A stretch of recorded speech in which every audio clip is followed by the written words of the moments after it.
সাতক্ষীরার একজন এমপি যেই কুকর্ম করলো, এই কুকর্মের কারণে আজকে জামাত ইসলামের বদনাম। কথা ঠিক কিনা? জামাত ইসলামকে মানুষ কত ভালোবাসে, কত মহাব্বত করে।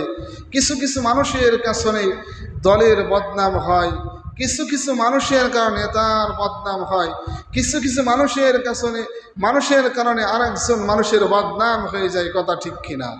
এজন্য প্রকৃত পক্ষে যারা জামাত ইসলাম করে তারা যত বদনাম করুক, সে তো নিজে করতেছে না, আরেকজন করতেছে। সুতরাং যারা আমলিক করে তারা, তাদের প্যানে যদি পিস্তাল ধরা হয়, তারা মৃত্যুর আগ পর্যন্ত আমলিক আর ছাড়বে না। কথা ঠিক কিনা?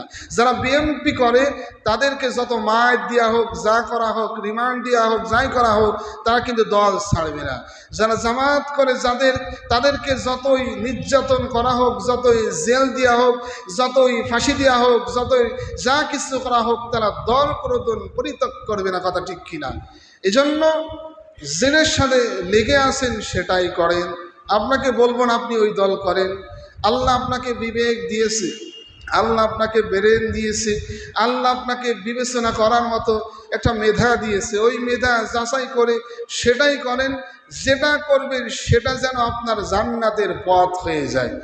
কি বলেন? যেই দল করবেন সেই দল যেন আপনাকে জান্নাতে নিয়ে যেতে পারে। আমি বলবো না আমলিক করলে আপনি জান্নাতি হয়ে যাবেন, আমি বলবো না আপনি বিএমপি করলে জান্নাতি হয়ে যাবেন, আমি বলবো না যে আপনি জামাত করলে জান্নাতি হয়ে যাবেন, জান্নাতের টিকিট দিয়ে দিলাম না।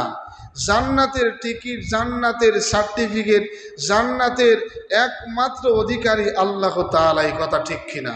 দুনিয়ার কোনো মানুষ জান্নাত দিতে পারবে না, দুনিয়ার কোনো মানুষ জান্নাত দিতে পারতেছে না, পারবেও না। কথা ঠিক কিনা?